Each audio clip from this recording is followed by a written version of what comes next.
we may never see the construction of middle-income housing ever again. The housing crisis in San Diego has only just begun. And that dire warning from the head of the county's Building Industry Association. He spoke with our Team 10 investigator Adam Merkuzin about what he believes is causing what's known as the missing middle class. Adam. Yeah, and Bora Winkle, who you heard from right there, is saying that he tells me that the housing ladder in San Diego is really gone. There's no housing for older people. It's looking to downsize, meaning there's not a lot of middle-class homes for families looking to make a move up. So those families, they're leaving. Packing up and moving out. I'm going to Jacksonville, North Carolina. And when are you going?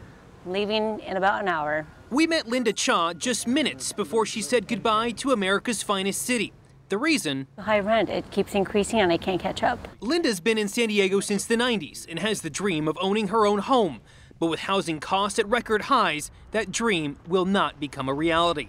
At least not here. Unless you want to pay $500,000, which I can't at the moment, so that's why I'm moving out. When we say we're in a housing crisis, we say crisis with a capital C. Bora Winkle's blunt, candid, and doesn't mince words. He's the head of the Building Industry Association of San Diego. He believes his tough talk is the only way to get people to pay attention to the status of new construction of middle-class housing, something he says is non-existent. Cost to construct middle-income housing units exceeds the pocketbook of the people who either rent or lease those units. Winkle says it's a constant battle to get housing projects approved. That process can take years. The barrier to getting the project approved through 45 different state, federal, and local agencies, which takes forever, and a California regulatory or legal environment that promotes NIMBYism. NIMBYism, as Winkle referred to, means not in my backyard. Winkle argues rules, red tape, and the fees developers pay carve out an average 40% of the cost to produce units,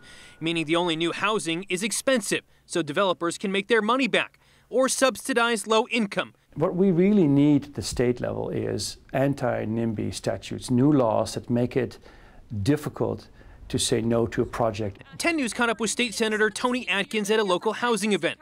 Atkins says the state is aware of the pinch to the middle class and working to make funds available for that type of housing. We are starting to do legislation to focus on that range of middle-income, everyday Californians housing. And we have done legislation to support that, but we need the dollars to help. If not, people like Linda are going to keep moving out. For the price of a 3-bedroom, 2-bath house over there, it's less than my mortgage here. It's $900. Can't say no to that.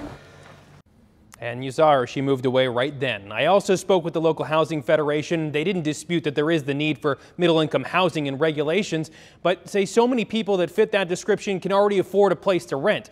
If housing isn't built for those at the bottom, more people will end up on the street.